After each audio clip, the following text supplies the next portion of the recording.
एक तीतर पक्षी ने बताया, इन 3 कारणों से माँ बाप बेटी का घर खुद अपने हाथों से बर्बाद कर देते हैं। नमस्कार प्रिय दर्शकों, दर्शक बंधु, बेटी जब विदा होती है तो माँ बाप के दिल का एक टुकड़ा भी उसके साथ चला जाता है। आंखों में आंसू होते हैं, लेकिन दिल में एक उम्मीद होती है कि अब उसकी जिंदगी नई राह पर चलेगी। अब उसका अपना संसार होगा जहां वह खुश रहेगी, मुस्कुराएगी और अपना घर बसाएगी। लेकिन अफसोस, कई बार वही माँ बाप जिनकी परवरिश पर बेटी को गर्व होता है, वही उसकी नई जिंदगी की सबसे बड़ी मुश्किल बन जाते हैं। वह यह नहीं समझ पाते कि जिस घर में बेटी गई है, अब उसे वहीं सांस लेनी है, वहीं रिश्ते निभाने हैं, वहीं जड़ें जमानी है। बेटी को हर बार सहारा देना गलत नहीं है, लेकिन हर बार उसकी ओर झुक जाना, हर बार उसके निर्णयों में दखल देना, हर बार उसके ससुराल के खिलाफ खड़ा हो जाना, यही सबसे बड़ी गलती बन जाती है। कई माँ बाप बेटी के प्यार में इतना अंधे हो जाते हैं कि उन्हें उसकी गलती भी सही लगती है। वह यह भूल जाते हैं कि रिश्ते सिर्फ साथ देने से नहीं, समझदारी से निभाने से टिकते हैं, और धीरे धीरे वही बेटी जो एक घर को अपनेपन से भर सकती थी, उस घर के लिए बोझ बन जाती है। बात में मायके का जिक्र, हर झगड़े में माँ बाप की राय और हर छोटी बात पर मायके लौट जाना, इन सब चीजों से रिश्ता कमजोर नहीं बल्कि खत्म होने लगता है। आज हम बात करेंगे उन 3 कड़वी लेकिन सच्ची बातों की, जिनके कारण माँ बाप खुद अपनी शादीशुदा बेटी का घर उजाड़ देते हैं और उन्हें इस बात का एहसास भी नहीं होता। यह बातें ना समझी नहीं बल्कि प्यार में की गई भूल होती है, लेकिन अगर समय रहते इन्हें समझ लिया जाए तो ना जाने कितनी बेटियों का बसा बसाया संसार उजड़ने से बच सकता है। दर्शक बंधु, आपका समय नष्ट ना करते हुए एक कथा के माध्यम से उन तीनों कारणों को जानते हैं। लेकिन आगे बढ़ने से पहले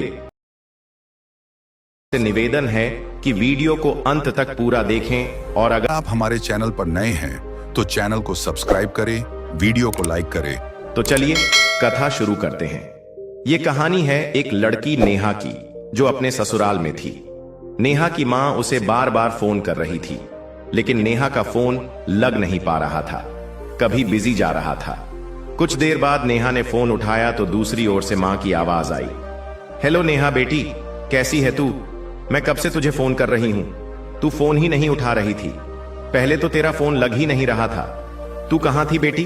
जब से तू फोन नहीं उठा रही थी मुझे बहुत चिंता हो रही थी। नेहा बोली, अरे मां, मेरी एक सहेली का फोन आ गया था, उसी से बात कर रही थी, इसलिए आपका फोन नहीं उठा पाई। लेकिन मां, ऐसी क्या बात हो गई है? मैं तो आपसे सुबह ही बात की थी, फिर अचानक से आपको मुझसे बात करने की क्या जरूरत पड़ गई? नेहा की मां कमला जी बोली, बेटी, मेरा मन हुआ, तुझसे बात करने का तो फोन कर लिया। पता नहीं क्यों आज सुबह से ही मेरा मन बहुत बेचैन हो रहा है, कोई काम में मन नहीं लग रहा। सोचा तुझसे 2 बातें कर लूं तो शायद मन को कुछ सुकून मिले। नेहा बोली, ठीक किया मां, आपने मुझे फोन कर लिया। कमला जी फिर बोली, बेटी बता तो सही, क्या तू भाई दूज पर यहां आएगी? अगर आए तो 6-7 दिन रुक कर जाना। देख, तुझे आए हुए कितने दिन हो गए हैं, तुझे देखे जमाना हो गया है, मेरी आंखें तरस गई हैं तुझे देखने को। और सुन, जब आए तो 6-7 दिन की तैयारी करके ही आना, ऐसा ना हो कि आते ही कह दे मां मुझे जाना है। नेहा बोली, लेकिन मां, भाभी भी तो अपने मायके जा रही होंगी भाई दूज पर। कमला जी बोली, हां बेटी, तेरी भाभी जाने का सोच रही थी, पर मैंने मना कर दिया। तू जानती है मेरी सेहत के बारे में, घुटनों में दर्द है, अब तो काम भी मुश्किल से होता है। अगर भाभी भी चली जाती तो घर कौन संभालता? मुझसे अब कुछ नहीं होता। नेहा ने सहमति में कहा, हां मां, ये बात तो बिल्कुल सही है, आपकी उम्र भी अब काम करने की नहीं है, आपने सही किया। नेहा अपने कमरे में बैठी मां से बात कर रही थी, तभी किसी की कड़कती हुई आवाज आई, अरे नेहा, कहां हो तुम, क्या कर रही हो? कमला जी ने पूछा, क्या हुआ बेटी, ये किसकी आवाज थी? नेहा बोली, मां, शायद अंशुल जी आ गए हैं, लगता है आज ऑफिस से जल्दी छुट्टी मिल गई है, मैं बाद में बात करती हूं। और फिर जल्दी से फोन रखकर बाहर की ओर भागी। जैसे ही बाहर आई, अंशुल ने नाराज होकर कहा, यह सब क्या है? मां की तबीयत ठीक नहीं रहती, फिर भी घर के काम छोड़कर तू कमरे में बैठकर आराम से फोन पर बातें कर रही है। देख, मेरी माँ सारा काम कर रही हैं, यहाँ तक कि सारे कपड़े भी वहीं धो रही हैं। तुझे तो बस बात करने की फुर्सत है, कुछ तो शर्म कर। नेहा, सोच माँ कितनी उम्र की हो चुकी है, उनका बीपी भी ठीक नहीं रहता, कब बढ़ जाए क्या पता, थोड़ा तो ख्याल रखा कर। नेहा ने मुंह बनाकर कहा, अरे तो क्या हुआ, जैसे मैं सारा दिन कुछ नहीं करती, बस बैठी रहती हूं। थोड़ी देर माँ जी काम कर लेंगी तो कौन सी आफत आ जाएगी। मैं थक गई थी तो सोचा माँ से बात कर लूं और थोड़ा आराम भी कर लूं। इसमें इतना बुरा मानने की क्या बात है। अंशुल बोला, अच्छा छोड़ो, एक कप चाय बना दो, सिर में बहुत दर्द हो रहा है, आज ऑफिस में बहुत काम था, बहुत थक गया हूं। पति की बात सुनकर नेहा उठकर चाय बनाने के लिए रसोई में चली गई। करीब 2 साल पहले पुष्पा जी ने नेहा को बहू बनाकर घर लाया था। उनके 2 बेटे थे, बड़ा बेटा अंशुल और छोटा बेटा अमन। नेहा अंशुल की पत्नी थी, अमन की अभी शादी नहीं हुई थी। अंशुल के सामने नेहा बड़ी मेहनती दिखती थी, पर जैसे ही वह ऑफिस चला जाता नेहा सारा दिन फोन में लग जाती, पता नहीं किस किस से बातें करती थी, लेकिन सबसे ज्यादा समय अपनी मां से बात करने में ही लगाती थी। घर के कुछ कामों के लिए एक काम वाली रखी गई थी, झाड़ू पोछा और बर्तन के लिए, पर जब वह काम ना करे तो सब काम पुष्पा जी को ही करने पड़ते थे। और अगर कभी पुष्पा जी नेहा को कुछ काम के लिए आवाज दे देती तो नेहा कोई ना कोई बहाना बना देती, लेकिन काम नहीं करती। शुरू में पुष्पा जी नेहा को यह सोचकर काम नहीं बताती थी कि अभी तो उसकी नई नई शादी हुई है, अभी वह बच्ची जैसी है, धीरे धीरे सब सीख जाएगी। लेकिन शादी को अब तो काफी समय हो गया था, फिर भी नेहा घर के किसी भी काम में मन नहीं लगाती थी। वह सोचती कि सब काम मांझी ही कर लेंगी, उसे ससुराल के कामों में कोई भी रुचि नहीं थी। एक दिन पुष्पा जी ने बड़े प्रेम से नेहा को समझाया, बेटी अब तू इस घर की बहू है, तेरा फर्ज है कि तू अपने मायके की चिंता छोड़कर अब अपने ससुराल की जिम्मेदारियों को समझे और निभाए, यही तेरे लिए अच्छा होगा। लेकिन पुष्पा जी की बात सुनकर नेहा उल्टा भड़क गई, उसने घर में हंगामा कर दिया। उसी दिन अंशुल और नेहा में भी बहुत बहस हो गई। इसके बाद पुष्पा जी ने सोच लिया कि अब वह नेहा को कुछ नहीं कहेंगी। अब नेहा का सारा दिन फोन पर ही बीतता था, कभी सहेलियों से, कभी मां से बातें करते करते। अगर मन हुआ तो थोड़ा बहुत काम कर लेती, नहीं तो कुछ नहीं करती थी।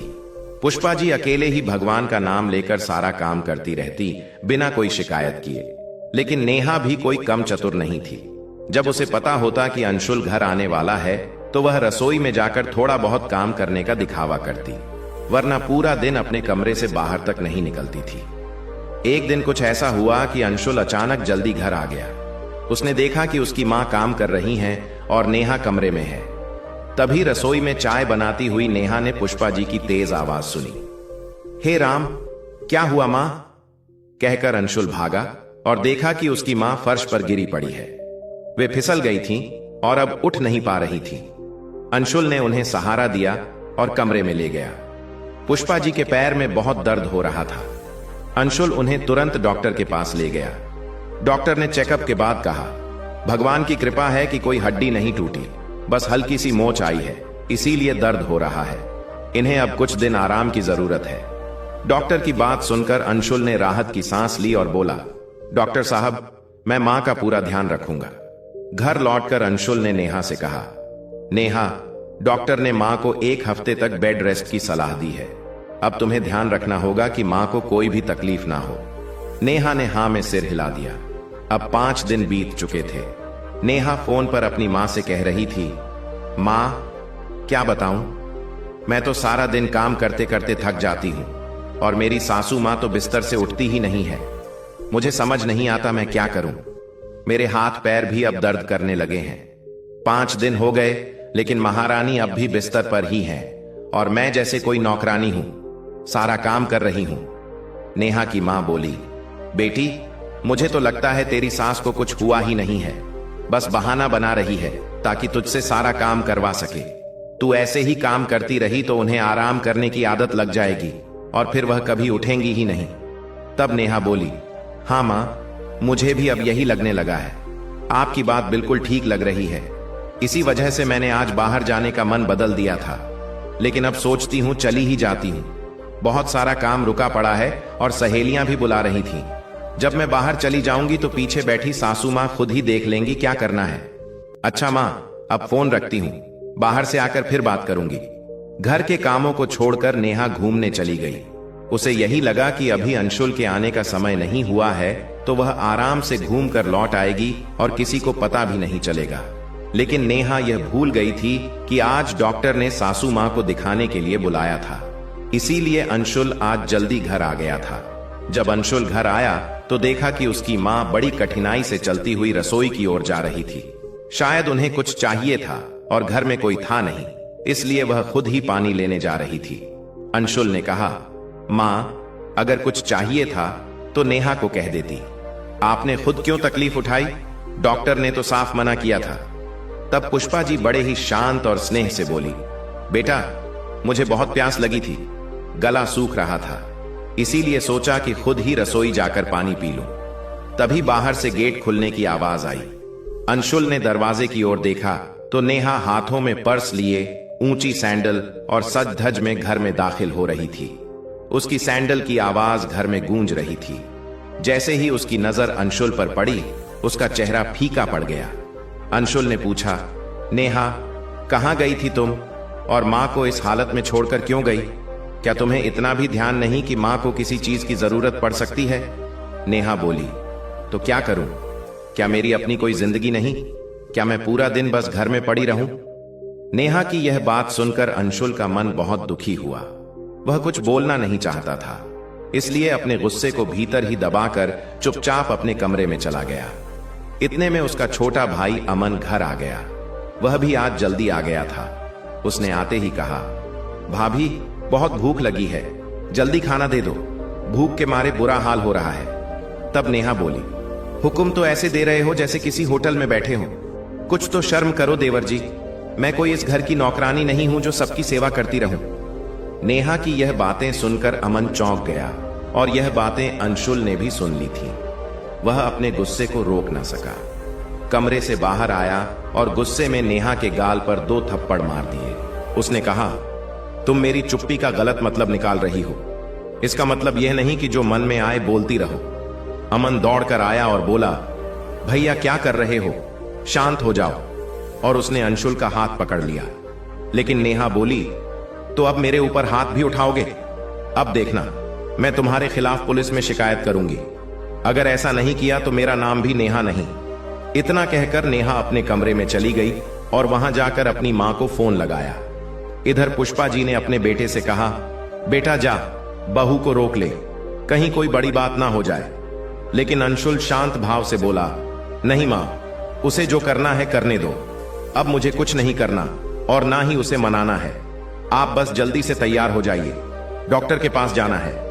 यह कहकर अंशुल ने अपनी मां को सहारा दिया और गाड़ी में बैठाकर डॉक्टर के पास ले गया। उधर नेहा फोन पर अपनी मां से बात कर रही थी। उसकी मां ने गुस्से में कहा, क्या? उसने मेरी बेटी पर हाथ उठाया। नेहा, जल्दी से फोन रखो और अपना सामान बांधो, मैं खुद आ रही हूं तुम्हें लेने। अब मैं तुम्हें वहां एक पल भी नहीं रहने दूंगी। इतना कहकर नेहा ने फोन रख दिया और उसकी मां ने भी फोन रख दिया। फिर नेहा की मां कमला जी आवाज लगाते हुए बोली, अरे बहू, मैं बेटी को लेने जा रही हूं। उसके ससुराल वाले मेरी फूल सी बच्ची के साथ अन्याय कर रहे हैं। आखिर यह लोग अपने आप को समझते क्या हैं? यह कहते हुए कमला जी जल्दी जल्दी अपने घर से बाहर निकल गई और थोड़ी ही देर में नेहा के ससुराल पहुंच गई। उधर नेहा के पापा हरिशंकर जी घर लौटे और अपनी बहू पूजा से पूछने लगे, अरे बहू, तुम्हारी मम्मी दिखाई नहीं दे रही हैं, कहीं गई है क्या? पूजा बोली, जी पापा जी, मम्मी दीदी को लेने के लिए गई हैं। हरिशंकर जी बोले, लेकिन क्यों, नेहा को लेने क्यों गई हैं? अच्छा भाई, दूज का त्योहार पास है, शायद उसी के लिए बुलाने गई होंगी। पूजा ने कहा, नहीं पापा जी, दीदी का फोन आया था, उन्होंने कुछ कहा और मम्मी बहुत गुस्से में घर से निकल गई। लगता है उनके घर में कोई झगड़ा हो गया है। यह सुनकर नेहा के पापा और भाई दोनों को चिंता होने लगी। दीपक बोला, मम्मी भी ना कुछ ज्यादा ही जल्दी करती है, कम से कम हमसे तो कह देती, बिना बात की पूरी जानकारी के कैसे फैसला ले लिया। पापा जी, पहले देख तो लेना चाहिए था कि गलती किसकी है। तब हरिशंकर जी बोले, बेटा, मां का दिल होता है, वो अपनी बेटी को परेशानी में नहीं देख सकती। जरूर कोई ऐसी बात रही होगी जो उन्हें बहुत चुभ गई, तभी तो इतनी जल्दी निकल गई। और अगर नेहा कुछ दिन यहां रहेगी तो शायद घर का माहौल भी शांत हो जाएगा। यह कहकर वे अपने कमरे में चले गए। लेकिन दीपक फिर से बोला, मम्मी तो जैसे तैयार बैठी रहती हैं। नेहा के यहां कोई हल्की सी बात भी हो जाए तो तुरंत पहुंच जाती है। अरे छोटे मोटे झगड़े तो हर घर में होते हैं, ऐसा तो नहीं कि हमारे यहां कभी कुछ नहीं हुआ। और मैं कह देता हूं, जब सच्चाई सामने आएगी तो गलती नेहा की ही निकलेगी। लेकिन मम्मी को अपनी बेटी में कभी कोई गलती दिखती ही नहीं। पूजा ने मुस्कुराकर कहा, अरे छोड़िए भी, आप क्यों चिंता करते हैं, जल्दी से फ्रेश हो जाइए, मैं खाना लगाती हूं।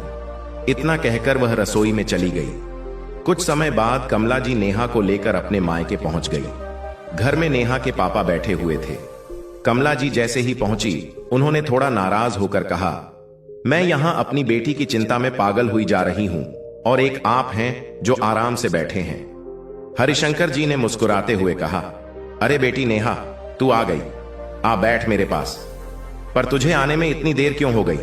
कमला जी बोली, थोड़ा जरूरी काम था, उसी में समय लग गया। हरिशंकर जी बोले, कैसा जरूरी काम? तब नेहा बोली, पापा आपको तो मेरी कोई चिंता ही नहीं, मेरी मां ही है जो सच में मेरा ध्यान रखती है।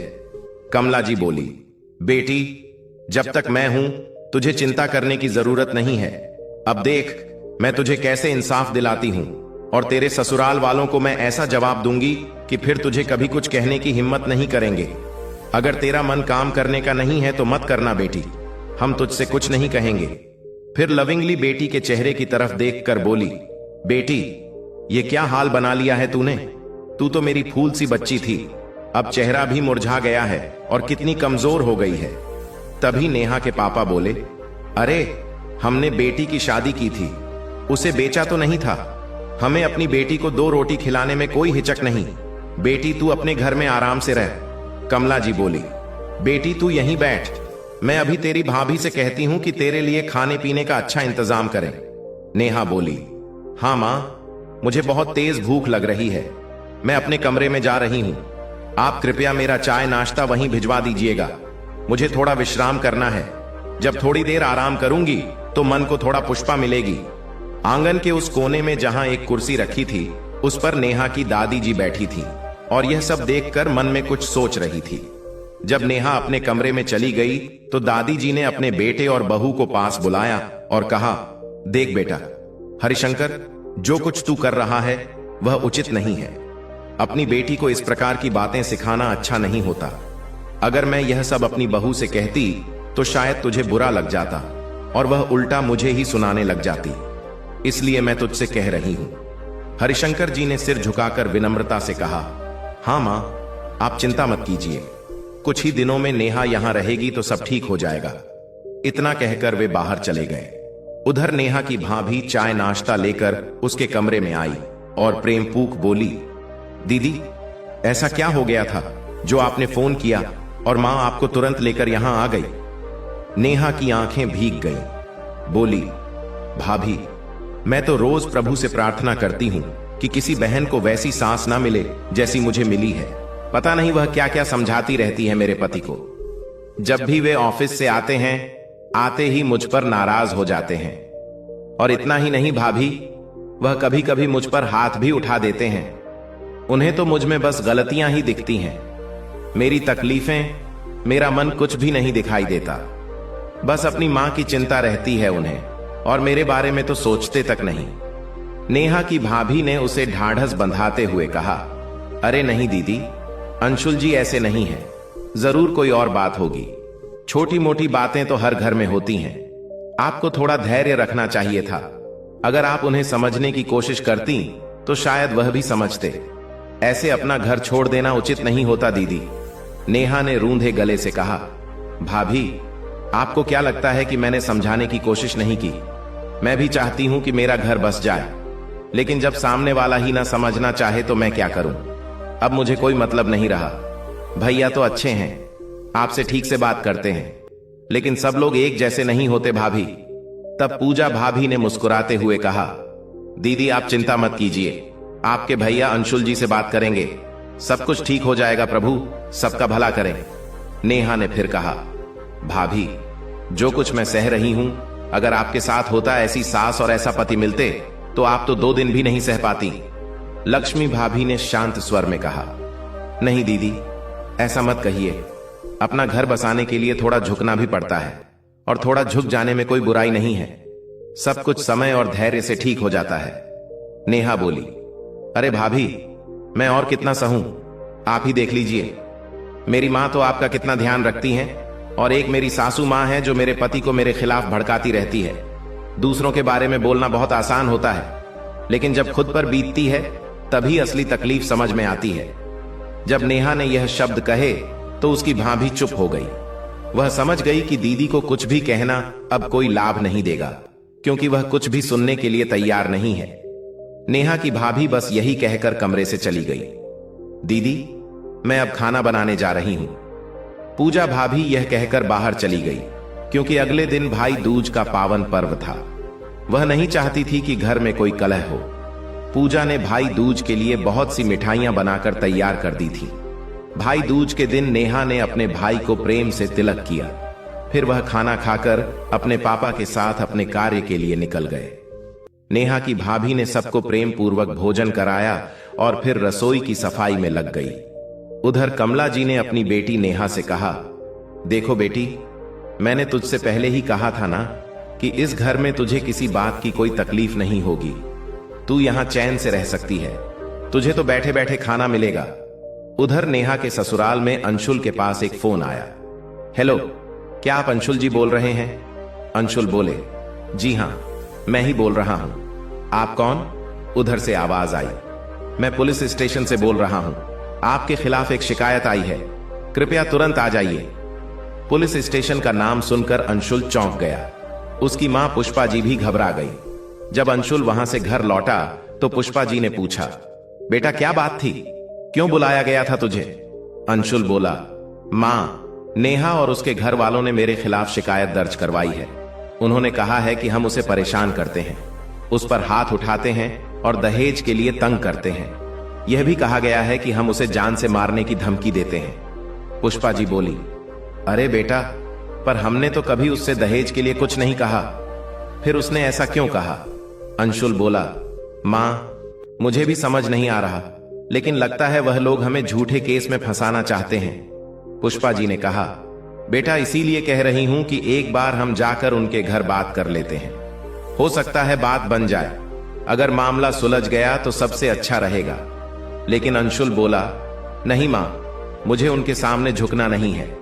तभी उसका भाई अमन बोला, भैया मां बिल्कुल सही कह रही हैं। अदालत के मामले अच्छे नहीं होते। एक बार उसमें उलझे तो निकलना बहुत मुश्किल हो जाता है। क्यों ना आज ही हम सब चलें और नेहा भाभी के घर बैठकर सब बातें साफ कर लें। अंशुल को भी अपने छोटे भाई की यह बात ठीक लगी। उधर जब नेहा के पापा घर आए तो देखा कि नेहा अपने कमरे में बैठकर टीवी देख रही थी और उसकी मां वहीं बैठी हुई थी। पापा बोले, बेटी, मैं तो कहता हूं एक बार प्रेम से बैठकर बात कर लो, मामला सुलझ जाए तो अच्छा है। नेहा बोली, पापा जी, आप क्या चाहते हैं कि मैं दिन भर घर के सारे काम करती रहूं और मेरी सासू मां आराम से बैठकर भोजन करती रहे? मैं तो अभी कह देती हूं, यह मुझसे नहीं होगा। तब उसके पापा बोले, लेकिन बेटी, घर का काम करना कोई गलत बात नहीं है। हमारे घर में भी तो बहुत काम तेरी भाभी करती है। वहीं पर बैठी नेहा की मां बोली, आखिर आप कहना क्या चाहते हो? क्या मेरी बेटी उस घर में जाकर घुट घुट कर मरती रहे? उसे भी तो जीने का अधिकार है। उनकी बातों को सुनकर नेहा की दादी शांत स्वर में बोली, बेटी, तुम बात को कहां से कहां ले जा रही हो? मेरा बेटा तो बस इतना ही कह रहा है कि मिलजुल कर रहना ही सबसे बड़ा सुख है। तब कमला जी बोली, मां जी, आप कृपया चुप ही रहिए। यह मेरी बेटी का मामला है और इसमें आपके बीच बोलने की कोई आवश्यकता नहीं है। आप अपना भजन कीजिए। आपको जो प्रभु की कृपा से 2 रोटी मिल रही है उसमें संतोष रखिए। हमारे विषयों में टोकने की जरूरत नहीं है। उसी समय दरवाजे पर किसी के आने की आहट हुई। नेहा की भाभी पूजा देखने गई तो देखा कि अंशुल और उनकी मां पुष्पा जी आए हैं। पूजा ने विनम्रता से उनके चरणों में झुककर आशीर्वाद लिया और उन्हें आदर पूर्वक भीतर ले आई। नेहा के पापा ने उन्हें बैठने को कहा, पर कमला जी बोली, समधन जी, यदि आपको मेरी बेटी एक पल भी नहीं भाती तो आप यहां क्यों आई हैं? इस पर पुष्पा जी ने शांत भाव से कहा, समाधन जी जरा रुकिए, आइए बैठते हैं और प्रेम पूर्वक बात करते हैं, तभी तो कोई रास्ता निकलेगा। हमें भी जानने दीजिए कि आखिर हमसे ऐसा क्या हो गया कि आपने पुलिस में शिकायत करनी पड़ी। तभी नेहा ने तीखे स्वर में कहा, नहीं नहीं, आपके बेटे की कोई गलती नहीं है, सारी गलती मेरी ही है। आप अपने बेटे से कहिए कि मुझे तलाक दे दें, ताकि आप सब भी चैन से रह सकें और मैं भी सबका बोझ खत्म हो जाए। नेहा के पापा ने थोड़ा सख्त लहजे में कहा, बेटी यह क्या भाषा है, तुम अपनी सास से ऐसे कैसे बोल रही हो? नेहा बोली, और कैसे बोलूं पापा, जैसी बात उन्होंने मेरे साथ की है वैसी ही तो बात करूंगी। तभी नेहा की मां कमला जी बोली, और आप क्या चाहते हैं जी? हमारी बेटी ने कितना सहा है, क्या आप चाहते हैं वह फिर से वही सब सहे? क्या हमें अब उनकी नेहा उतारनी चाहिए? तब अंशुल बोला, किसने किसे सताया है ये सबको पता है, लेकिन आपने जो हमारे खिलाफ शिकायत दर्ज कराई वह बहुत बड़ी बात है। झूठा दहेज का केस डाल दिया हमारे ऊपर। यह सुनकर नेहा के पापा आश्चर्यचकित रह गए, उनका चेहरा जैसे एकदम स्तब्ध हो गया। नेहा के भाई और भाभी भी यह सुनकर चौंक गए, क्योंकि उन्हें इसकी कोई जानकारी नहीं थी। तब नेहा के पापा बोले, लेकिन हमने तो ऐसी कोई शिकायत नहीं की। तभी कमला जी बोली, शिकायत मैंने की है जी, आखिर किसी की क्या हिम्मत कि मेरी बेटी पर हाथ उठाए। इसी बीच नेहा की भाभी पूजा सबके लिए चाय बना लाई थी।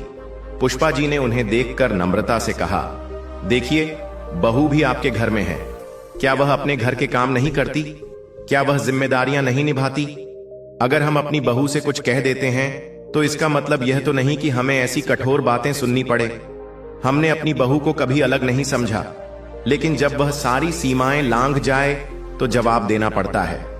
तब कमला जी बोली, मैं अपनी बहू को बेटी की तरह रखती हूं, लेकिन आपने मेरी बेटी को कभी बेटी समझा ही नहीं।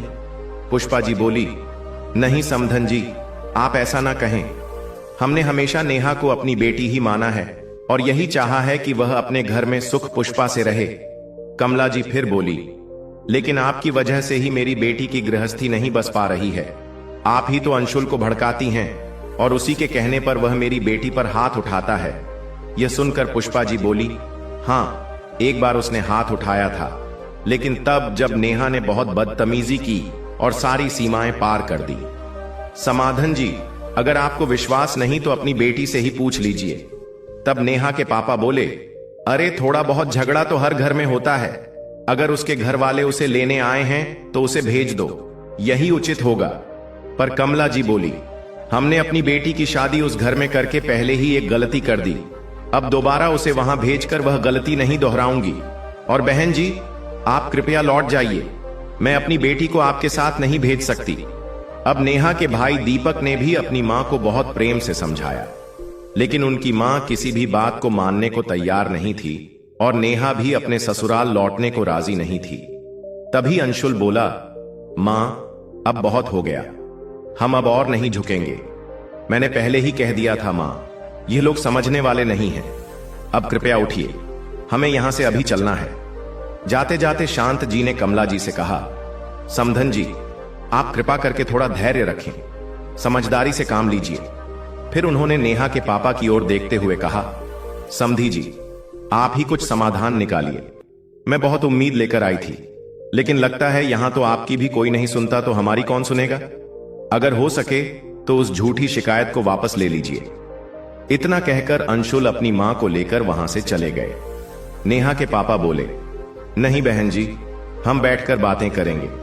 लेकिन अंशुल नहीं रुके और वे वहां से चले गए। अंशुल के चले जाने के बाद नेहा के पापा गंभीर स्वर में बोले, तुम लोगों ने जो पुलिस में शिकायत की है अभी उसे वापस लो, यह बिल्कुल भी ठीक नहीं किया तुमने। इस पर कमला जी बोली, मैंने जो करना था वो मैंने कर दिया, अब आप चिंता मत कीजिए, आप अपना काम देखिए। तब नेहा के पापा बोले, तुम अपनी बेटी का घर बसाने की जगह उजाड़ रही हो। वो लोग तो हमारी बेटी को लेने आए थे, लेकिन सब कुछ तुम्हारी जिद की वजह से बिगड़ गया। तभी दीपक नेहा का भाई बोला, नेहा सच सच बताओ, क्या अंशुल जी तुम्हें दहेज के लिए सताते हैं? क्या वह तुम्हारे साथ मारपीट करते हैं? नेहा ने आहत मन से कहा, भैया क्या आपको भी मुझ पर भरोसा नहीं है? दीपक ने आग्रह करते हुए कहा, नेहा सच्चाई बताओ। तभी कमला जी बोली, बेटा तुम्हें इन सब बातों में पड़ने की जरूरत नहीं है, हम सब बैठे हैं, तुम बीच में ना बोलो तो अच्छा है। दीपक बोला, मां अगर घर के बड़े सही निर्णय लेते तो मुझे कुछ कहने की जरूरत नहीं पड़ती, लेकिन अब मुझे कहना पड़ रहा है क्योंकि मैं समझता हूं कि नेहा को अपने ससुराल भेज देना ही ठीक रहता। दीपक की बात सुनकर नेहा भावुक हो गई और बोली, आप सब लोग ऐसा करो, मिलकर मुझे फांसी पर चढ़ा दो, फिर आप सबकी परेशानी दूर हो जाएगी, क्योंकि सब चाहते हैं कि मैं अपने ससुराल लौट जाऊं। सिर्फ मेरी मां ही हैं जो मेरे लिए सोच रही हैं, जो मुझे समझती हैं। तभी नेहा की भाभी पूजा बोली, अरे दीदी ये कैसी बातें कर रही हो, हम भी तो तुम्हारे अपने ही हैं, तुम्हारा भला ही तो चाहते हैं, तुम खुद ही सोचो, क्या हमेशा के लिए मायके में रहा जाता है। नेहा बोली, अरे भाभी आप चुप ही रहिए, आपको तो सब अच्छा मिल गया है, इसलिए आप कुछ भी कह सकती हैं, जिस पर बीतती है वही जानता है। आप रसोई घर संभालिए और अपना काम कीजिए। अपने ननद की कड़वी बातों को सुनकर पूजा चुप हो गई। अब नेहा के पापा और भाई ने भी कुछ बोलना जरूरी नहीं समझा और अपने काम पर निकल गए। अब कमला जी बोली, बेटी जब तक मैं हूं तुझे किसी बात की चिंता करने की जरूरत नहीं है। तेरी भाभी या कोई भी अगर तुझे कुछ कहेगा तो मैं उसका ऐसा जवाब दूंगी कि याद रखेगा। नेहा ने आंखों में आंसू भरकर कहा, मां इस घर में कोई मुझे देखकर खुश नहीं है, सब मुझे वापस भेजने की सोच में लगे हैं। कमला जी ने प्यार से कहा, बेटी तू चिंता मत कर, तू यहां आराम से रह सकती है। मैं तेरी भाभी से कहती हूं कि तेरे लिए कुछ अच्छा बना दे, आराम से बैठकर खाना खा और हां लोगों की कही बातें मन से निकाल दे, सभी का दिमाग खराब हो गया है। नेहा बोली, मां भाभी से कहो आज मेरे लिए खीर बना दे और उसमें अच्छे से मेवे डलवा देना। इतना कहकर नेहा आराम से सोफे पर लेट गई और टीवी देखने लगी। इसी तरह लगभग 10 दिन बीत चुके थे। नेहा आराम से बैठी रहती, अपनी भाभी से खाने की फरमाइश करती और रसोई के कामों से दूर ही रहती। नेहा का भाई घर जाकर बोला, अब तो मुझे कुछ समझ ही नहीं आ रहा कि इस समस्या का समाधान कैसे किया जाए। उसकी पत्नी पूजा ने शांत स्वर में कहा, मैं तो यही सोचती हूं कि दीदी को प्रेम पूर्वक उनके घर भेज दिया जाए, यही हम सबके लिए शुभ रहेगा। दीपक बोला, अरे मैं भी तो यही चाहता हूं, लेकिन क्या करूं, मां किसी की भी बात मानने को तैयार ही नहीं है। और सोचो जब पड़ोसियों को यह पता चलेगा कि उनकी बेटी अपने ससुराल से लौटकर मायके में बैठी है तो लोग क्या क्या बातें बनाएंगे, हमारी कितनी बदनामी होगी। पूजा बोली, आप सही कह रहे हैं जी, लेकिन मां जी को समझाना तो जैसे नामुमकिन है और उन्हें दीदी की गलती तो कभी दिखाई ही नहीं देती। मैं तो कई बार सोचती हूं जो बातें मैं देखती सुनती हूं उससे तो साफ लगता है कि गलती दीदी की ही है। दीपक ने गहरी सांस लेकर कहा, हां मुझे भी पता है कि कुछ गलतियां नेहा की भी हैं, लेकिन मैं उसे बचपन से जानता हूं, मेरी बहन है और मैं उसके स्वभाव को अच्छे से पहचानता हूं। अंशुल जी भी मुझे बहुत अच्छे लगते हैं, मुझे विश्वास नहीं होता कि वह वैसा व्यवहार कर सकते हैं जैसा दीदी बता रही हैं। नेहा की भाभी बोली, लेकिन मां जी तो हर समय दीदी का ही पक्ष लेती रहती हैं, अगर ऐसा ही चलता रहा तो घर में कलह ना हो जाए। दादी जी तो चुप करवा देती हैं मां को, लेकिन दीदी तो किसी भी काम में हाथ तक नहीं लगाती, खाना खाकर थाली तक नहीं उठाती, पानी का गिलास भी खुद नहीं लेती, मुझसे हर समय कुछ ना कुछ बनाने को कहती हैं और मुझे करना भी पड़ता है। घर में जब सदस्य बढ़ते हैं तो काम भी बढ़ता है, लेकिन काम तो सारा मुझे ही करना पड़ता है, दीदी तो कोई मदद नहीं करती। मैं जब उनसे कहती हूं कि थोड़ा मेरी मदद कर दें तो साफ कह देती हैं, मैं इस घर की नौकरानी नहीं हूं जो यह सब करूं, यह काम आपकी जिम्मेदारी है, मेरी नहीं। दीपक धीरे से बोला, बस यही तो दुख है कि मेरी बहन को काम करने की आदत ही नहीं पड़ी, मां ने उसे बचपन से सिर पर चढ़ा कर रखा, अगर मेरे बस में होता तो मैं उसे ठीक कर देता। पूजा बोली, मुझे तो बस यही चिंता है कि घर में झगड़ा ना हो, लोग बाहर से देखेंगे तो तमाशा बन जाएगा, और लोग तो वैसे भी तमाशा देखने को हमेशा तैयार रहते हैं। दीदी तो जरा सी बात पर भी झगड़े के लिए तैयार रहती हैं, कभी कहती हैं भाभी ने मेरी पसंद का खाना नहीं बनाया, कभी कहती हैं मेरी पसंद की सब्जी नहीं बनी, और यह सब कहकर रोने लगती हैं कि भाभी चाहती ही नहीं कि मैं इस घर में रहूं। मैं आपको सच बताऊं जी, अगर मेरी जगह कोई और होता तो अब तक घर में क्लेश शुरू हो गया होता, लेकिन मैं पुष्पा बनाए रखने के लिए चुप रहती हूं। दीपक बोला, हां पूजा मुझे सब पता है, लेकिन अगर मैं दीदी से कुछ कहूं तो वह यही कहेंगी माँ तो तुम्हें बहुत मानती है, तभी तो तुम इस घर में ठीक से रह रही हो।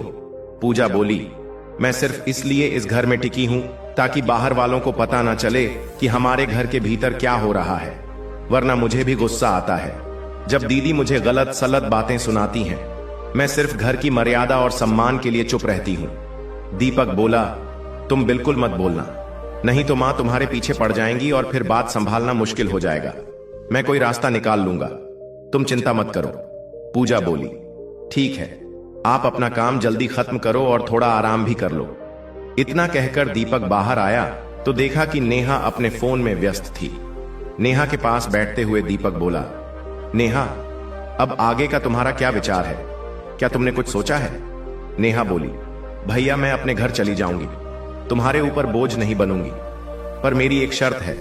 दीपक ने हैरानी से पूछा, कौन सी शर्त? नेहा बोली, मैं उसी समय उस घर में जाऊंगी जब अंशुल अलग रहेगा, मैं उसकी मां के साथ नहीं रह सकती। यह सुनकर दीपक ने माथा पकड़ लिया और बोला, हे भगवान, अब मैं तुझे कैसे समझाऊं? उस घर में सिर्फ 4 लोग ही तो हैं और तू उसमें भी अलग रहने की बात कर रही है। तुझे बंटवारा चाहिए क्या? 4 लोगों के काम से तू परेशान हो गई है? नेहा बोली, भैया मेरी सासू मां तो हर समय बिस्तर पर रहती हैं। देवर हमेशा कहता है, भाभी क्या बनाया है, भूख लगी है, वह भी मेरे ऊपर ही बोझ बन गया है। उसकी शादी का कोई नाम ही नहीं ले रहा। अगर उसकी शादी हो जाए तो शायद मेरा काम थोड़ा कम हो जाए। दीपक बोला, नेहा तुम्हारा दिमाग तो ठीक है ना, मैं बंटवारे की बात बिल्कुल नहीं करूंगा। नेहा बोली, तो फिर भैया मैं उस घर में नहीं जाऊंगी, मुझे इतना काम नहीं होगा। इतने में मां कमला जी वहां आ गई और बोली, क्या बात हो रही है तुम दोनों में? नेहा बोली, मां भैया मुझे ससुराल भेजने की बात कर रहे हैं। कमला जी बोली, हे भगवान, सब लोग तो इसे बस इसके ससुराल भेजना चाहते हैं, अगर यह अपने घर आकर बैठी है तो इसमें क्या बुराई है? दीपक बोला, मां अब तो तुम भी इसका साथ दे रही हो, लेकिन बाद में पछताना पड़ेगा। तभी नेहा बोली, मां मैं सोच रही हूं कि मैं अपने घर चली जाऊं, वे लोग अगर मुझे सताएंगे तो सह लूंगी, और अगर सहना मुश्किल हुआ तो कहीं जाकर जहर खा लूंगी, कम से कम सभी को पुष्पा तो मिल जाएगी। दीपक बोला, नेहा तुझे कोई परेशानी नहीं है, परेशानी बस तेरे बोलने के तरीके से है। तू अगर पुष्पा से जिम्मेदारियां निभाए तो कोई क्लेश ही ना हो। नेहा बोली, देखा मां, अब तो मेरे अपने ही मुझे गलत कह रहे हैं। इतना कहकर नेहा की आंखों से आंसू गिरने लगे। कमला जी बोली, बेटी जिसे तेरे रहने से परेशानी है वो घर छोड़ दे, पर मैं तुझे कहीं नहीं जाने दूंगी। तभी पूजा भाभी बोली, मां अब तो पड़ोस के लोग भी पूछने लगे हैं, आपकी ननद अपने घर कब जाएगी? उसके ससुराल वाले उसे इतने दिन कैसे छोड़ सकते हैं? नेहा बोली, मां पता नहीं लोगों को मेरी यहां रहने से क्या तकलीफ हो रही है। पूजा बोली, दीदी यह समाज है, सवाल तो उठेंगे ही, समझदारी इसी में है कि आप घर की ओर ध्यान दो। नेहा बोली, मां अब मुझसे और सहा नहीं जाता, मैं अब आपके घर में नहीं रहूंगी, चाहे कहीं भी चली जाऊं, लेकिन अब जा रही हूं। कमला जी बोली, नहीं बेटी तू कहीं नहीं जाएगी, हम मां बेटी साथ रहेंगे, जो चाहे वह बोले। नेहा बोली, मां आपका बेटा बहू मुझे दिन रात कुछ ना कुछ सुनाते रहते हैं। कमला जी बोली, बेटी अगर कोई कुछ कहे तो उसे 2 बातें सुना दिया कर, तुझे दबकर रहने की जरूरत नहीं है।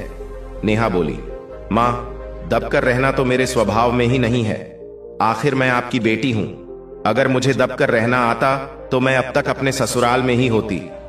चलो मां अब हम दोनों बैठकर कोई अच्छा सा धारावाहिक देखते हैं। इतना कहकर नेहा कमरे में चली गई और पीछे पीछे कमला जी भी चली गई। बाहर दादी जी सब बातें सुन रही थी। उन्होंने पोते और बहू को पास बुलाकर कहा, सुनो बहू, ऐसे तो यह मां के काबू में नहीं आने वाली है। दीपक बोला, दादी मैं क्या करूं, मां और दीदी तो कुछ भी सुनने को तैयार ही नहीं है। पूजा भी सिर हिलाकर पति की बात में हामी भरने लगी। दादी जी बोली, अरे बहू वो कहावत तो सुनी होगी, लातों के भूत बातों से नहीं मानते। पूजा बोली, हां दादी कुछ ना कुछ तो करना ही पड़ेगा। इतना कहकर वह रसोई में चली गई। तभी नेहा के फोन की घंटी बजी। वह बाहर आई और किसी से फोन पर बात करने लगी।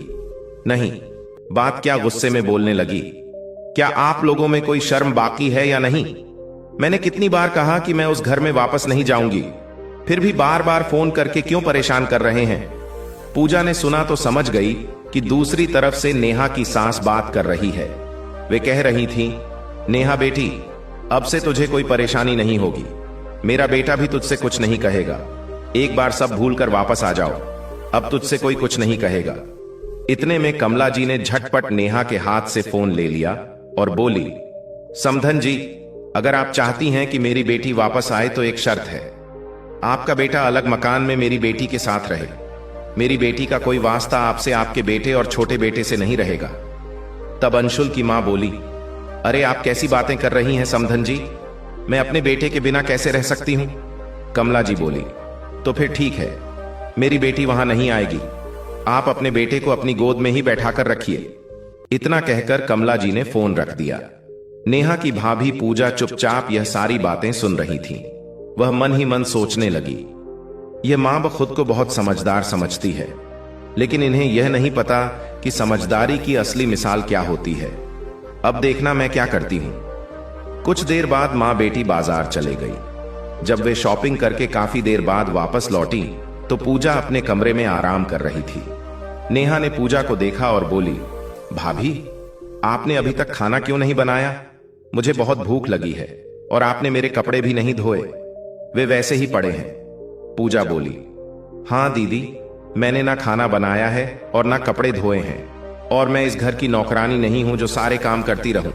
नेहा बोली, भाभी, इसमें नौकरानी वाली क्या बात है? घर का काम तो घर वालों को ही करना होता है। अगर आप नहीं करेंगी तो कौन करेगा? पूजा बोली, क्या तुम मुझे तनख्वाह देती हो जो मैं तुम्हारा काम करूं? नेहा बोली, आप इस घर की बहू हैं तो फिर तनख्वाह किस बात की? आपको तो काम करना ही होगा। पूजा ने शांत लेकिन स्पष्ट स्वर में कहा, तो दीदी, क्या आप किसी और के घर की बहू नहीं हैं? फिर आप यहां क्यों बैठी हैं? और हां, मुझ पर हुक्म मत चलाइए, आप अपना काम खुद करिए। तभी कमला जी आई और बोली, बहू, तुम मेरी बेटी से इस तरह की बातें क्यों कर रही हो? पूजा बोली, मांझी जैसी बात करनी चाहिए वैसी ही कर रही हो। अगर दीदी इस घर में रहेंगी तो अपने काम खुद करेंगी। कमला जी बोली, तो मेरी बेटी घर का काम करेगी और बहू आराम करेगी? पूजा बोली, नहीं मांझी, मैं घर का काम जरूर करूंगी, लेकिन दीदी का नहीं। मैं अपने परिवार की सेवा करूं, यह तो ठीक है, लेकिन मेहमानों की नहीं। पूजा की यह बात सुनकर नेहा चौंक गई। कमला जी बोली, तुम्हारी हिम्मत कैसे हुई मेरी बेटी को मेहमान कहने की? नेहा भी बोली, भाभी, आप मुझे मेहमान क्यों कह रही हैं? इस घर में आपसे पहले मैं थी। ये मेरा मायका है और मम्मी, आपने भाभी को बहुत सिर चढ़ा रखा है। कुछ तो कहना चाहिए इन्हें। नेहा फिर गुस्से में बोली, इसे 2-4 थप्पड़ लगेंगे तो सब ठीक हो जाएगा। पूजा बोली, हाथ लगाकर तो देखिए, मैं तुरंत पुलिस में शिकायत करूंगी कि सास और ननद मुझे दहेज के लिए तंग कर रहे हैं। फिर देखना किसकी अक्ल ठिकाने आती है। इसी समय नेहा के पापा और भाई घर लौटे। हरिशंकर जी अंदर जाने लगे तो दीपक उन्हें रोकते हुए बोला, पापा, मुझे नहीं लगता अब अंदर जाने की जरूरत है। हरिशंकर जी बोले, बेटा, अगर अभी ना सुलझाया तो घर में क्लेश बढ़ जाएगा। दीपक बोला, पापा, क्लेश तो पहले से ही हो चुका है, अब थोड़ा समय दीजिए, शायद खुद ही पुष्पा आ जाए। तभी कमला जी बोली, हमने क्या कम किया है जो बहू हम पर झूठा इल्जाम लगा रही है? पूजा बोली, मांझी, जब आप कर सकती हैं तो मैं क्यों नहीं? मैं भी इंसान हूं। कमला जी ने समझाते हुए कहा, बेटी, घरों में छोटी मोटी बातें होती रहती हैं, इन्हें आपस में बैठकर हल कर लेना चाहिए। पूजा बोली, तो फिर मांझी, जब दीदी के ससुराल वाले उन्हें लेने आए थे तब क्यों नहीं समझाया गया? तब तो सब चुप थे। कमला जी यह सुनकर चुप रह गई। फिर बोली, चलो अब सब घर के काम में लग जाओ। पूजा बोली, बहुत आराम कर लिया मां बेटी ने, अब काम का समय है। इतना कहकर वह अपने कमरे में चली गई। तभी हरिशंकर जी और दीपक कमरे में आए। कमला जी ने नेहा से कहा, चलो बेटी, हम दोनों मिलकर काम कर लेते हैं। नेहा बोली, मां, आप अपना काम खुद कर लीजिए, मैं अब यहां काम नहीं करूंगी, मैं अपने घर जा रही हूं। पापा, आप अंशुल जी को फोन कीजिए और कहिए कि मुझे लेने आए। हरिशंकर जी बोले, बेटी, तूने बिल्कुल सही निर्णय लिया है, मैं अभी अंशुल को फोन करता हूं। लेकिन दूसरी ओर से जो बातें सुनने को मिली वह सुनकर हरिशंकर जी हैरान रह गए। फिर उन्होंने अपनी पत्नी से पूछा, कमला, एक बात बताओ, क्या कल समधन जी का फोन आया था? क्या उन्होंने हमारी बेटी को वापस बुलाया था और तुमने उन्हें क्या जवाब दिया? नेहा के पापा ने थोड़ा क्रोधित होकर अपनी पत्नी से पूछा। बताओ, क्या कल समधन जी का फोन आया था? कमला जी ने नजरें चुराते हुए धीरे से कहा, हां, आया तो था, और फिर इधर उधर देखने लगी। तभी हरिशंकर जी ने आवेश में आकर एक चांटा उनकी गाल पर मार दिया और बोले, अरे तू मां है या कोई बैरन? अपनी ही बेटी का घर उजाड़ने पर तुली है। देख, वे लोग कितने अच्छे हैं, हमारे घर से कितनी बार अपमानित होकर भी गए, फिर भी अपनी बहू को लेने के लिए बार बार फोन कर रहे हैं। लेकिन तूने तो उनके सामने एक और शर्त रख दी कि पहले घर का बंटवारा हो तभी बेटी को भेजूंगी। तभी नेहा बोली, पापा जी, इसमें मां की क्या गलती है? आखिर जा तो मैं रही हूं ना, फिर आप उन्हें क्यों सुना रहे हैं? इस पर पापा का गुस्सा और बढ़ गया और उन्होंने नेहा को भी एक छांटा मार दिया। यह देखकर नेहा की दादी जी बोली, बेटा, अगर यह चांटा पहले मार दिया होता तो बात इतनी बिगड़ती ही नहीं। हरिशंकर जी बोले, मां, अब तो बात बहुत आगे बढ़ चुकी है। अंशुल ने नेहा से रिश्ता रखने से मना कर दिया है। वह अब हमारे घर की बेटी को अपनाना नहीं चाहता, क्योंकि जब से नेहा ने उनके सामने अलग होने की शर्त रखी है, तब से पुष्पा जी की तबीयत बहुत खराब हो गई है और अब वह अस्पताल में भर्ती हैं। यह सुनकर नेहा की आंखें खुली की खुली रह गईं। हरिशंकर जी बोले, नेहा, अगर तेरी वजह से उन्हें कुछ हो गया तो तू ही जिम्मेदार होगी, और अगर ऐसा हुआ तो यह भूल जा कि तेरी कोई गृहस्थी थी, क्योंकि फिर अंशुल तुझे कभी नहीं अपनाएगा। नेहा फूट फूट कर रोने लगी और बोली, पापा जी, मैं ऐसा होने ही नहीं दूंगी। मैं अभी जा रही हूं, चाहे मुझे उनके चरणों में गिरकर माफी मांगनी पड़े, लेकिन मैं माफी मांगूंगी। जब तक वह माफ नहीं करेंगे मैं हाथ जोड़ती रहूंगी, लेकिन अब मैं अपने बसे बसाए घर को नहीं टूटने दूंगी। इतना कहकर नेहा ने जल्दी जल्दी अपने कपड़े समेटे, बैग उठाया और ससुराल की ओर चल दी। जब वह ससुराल पहुंची तो अंशुल और पुष्पा जी के चरणों में झुक गई और विनम्रता से बोली, मुझसे बहुत बड़ी भूल हो गई है, मुझे माफ कर दीजिए। मैंने आपको समझने में देर कर दी, लेकिन अब मैं वचन देती हूं, आगे से कोई ऐसी गलती नहीं करूंगी जिससे आप लोगों को कष्ट हो। मां जी, आप जल्दी से स्वस्थ हो जाइए। अब हम सब एक साथ एक ही घर में प्रेम से रहेंगे। मुझे अब किसी बंटवारे की जरूरत नहीं है। कृपया मुझे माफ कर दीजिए। यह सुनकर पुष्पा जी ने नेहा को गले से लगा लिया और स्नेह से कहा, बेटी, हमें तुझसे कोई शिकायत नहीं है। तू अपनी गलती को समझ गई, यही सबसे बड़ी बात है। हमें और क्या चाहिए? इसके बाद घर का वातावरण खुशियों से भर गया। नेहा अपनी सासू मां को अस्पताल से घर लेकर आई और दिन रात उनकी सेवा में लग गई। वह हर पल अपने किए का पश्चाताप करती रही। प्रिय श्रोताओं, इस तरह नेहा ने अपनी टूटी हुई गृहस्थी को फिर से संजोया। एक बेटी की गृहस्थी तभी बचती है जब मां समझदारी से काम ले। कई बार कुछ माताएं अपनी बेटियों की गलती को नजरअंदाज करके उनके जीवन को दुख की राह पर मोड़ देती हैं। हर मां को चाहिए कि बेटी को प्रेम से समझाएं, लेकिन सच्चाई का साथ ना छोड़ें। दर्शक बंधु, इस कहानी में जो कुछ घटा वह सिर्फ एक परिवार की आपसी खींचतान नहीं थी, बल्कि समाज की उस जड़ सोच का आईना था जहां कई बार मां बाप अपनी संतान के जीवन में अनजाने में ही दुख का कारण बन जाते हैं। नेहा की कथा हमें वह 3 गहरे कारण दिखाती है जिनकी वजह से कई बार माता पिता अपनी ही बेटी का बसा बसाया घर उजाड़ देते हैं। सबसे पहला कारण है मां बाप का अंधा मोह। जब एक मां अपनी बेटी की हर बात को सही मानने लगती है, बिना सही गलत की पहचान किए, तो वह बेटी को सही राह दिखाने की जगह उसे और भटका देती है। इस कहानी में कमला जी ने नेहा की हर शिकायत को बिना जांचे सच मान लिया। उन्होंने ना तो यह सोचा कि कहीं बेटी भी गलती पर हो सकती है, और ना ही यह समझाने की कोशिश की कि गृहस्थ जीवन त्याग या समझौते से ही चलता है। उन्होंने बेटी को सिर पर बैठा दिया, लेकिन उसे यह नहीं सिखाया कि विवाह सिर्फ अधिकार नहीं बल्कि कर्तव्य और सहनशीलता की परीक्षा भी होता है। इसी अंधे प्रेम ने नेहा को जिद्दी बना दिया और उसकी गृहस्थी को टूटने के कगार पर ला खड़ा किया। दूसरा बड़ा कारण है अपने सम्मान का दिखावा। माता पिता को लगता है कि अगर उनकी बेटी ने कोई कष्ट सहा है तो वे किसी भी कीमत पर उसे वापस उसी घर नहीं भेजेंगे, चाहे बात कितनी भी छोटी क्यों ना हो। कमला जी ने बेटी को ससुराल भेजने से पहले यह शर्त रख दी कि उसका पति अलग घर में रहे। उन्होंने सोचा कि यह उनके आत्मसम्मान की बात है, लेकिन यह भूल गई कि इससे बेटी के रिश्ते पर क्या असर पड़ेगा। उनका ध्यान बेटी के भविष्य की बजाय अपने अहम और इज्जत पर अधिक था। इसने रिश्तों को और उलझा दिया। तीसरा और सबसे गहरा कारण है संवाद की कमी और जिम्मेदारी से बचना।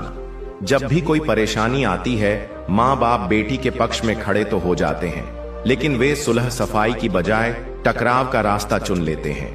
कमला जी को जब समधन जी का फोन आया तो उन्होंने मिल बैठकर समाधान निकालने की बजाय एक और शर्त रख दी। यह एक ऐसा समय था जब पुष्पा और धैर्य से काम लिया जा सकता था, लेकिन उन्होंने कठोर रुख अपनाया और जब मामला बिगड़ गया तब तक बहुत देर हो चुकी थी। इन 3 कारणों, अंधा मोह, झूठा सम्मान और संवाद की कमी ने मिलकर नेहा की गृहस्थी को बिखरने की कगार पर पहुंचा दिया। सौभाग्य से नेहा ने समय रहते अपनी गलती समझ ली, लेकिन हर किसी को यह अवसर नहीं मिलता। इसलिए जरूरी है कि माँ बाप समझदारी, धैर्य और तटस्थता के साथ अपनी बेटी का मार्गदर्शन करें, ताकि बेटी का घर टूटे नहीं बल्कि और भी मजबूत हो। दोस्तों, यह कहानी सिर्फ नेहा की नहीं थी। यह हर उस बेटी की कहानी है जिसकी छोटी सी गलती को माँ बाप अपने अंधे प्यार से और बड़ा बना देते हैं। अगर माता पिता थोड़ी समझदारी, धैर्य और तटस्थता से काम लें तो कितनी ही टूटती हुई गृहस्थियां फिर से बच सकती हैं। इसलिए अगर आपको यह भावनात्मक और सच्चाई से भरी सीख देने वाली कहानी अच्छी लगी हो तो हमारे चैनल को सब्सक्राइब जरूर करें, वीडियो को लाइक करें और अपने दोस्तों व परिवारजनों के साथ शेयर करें।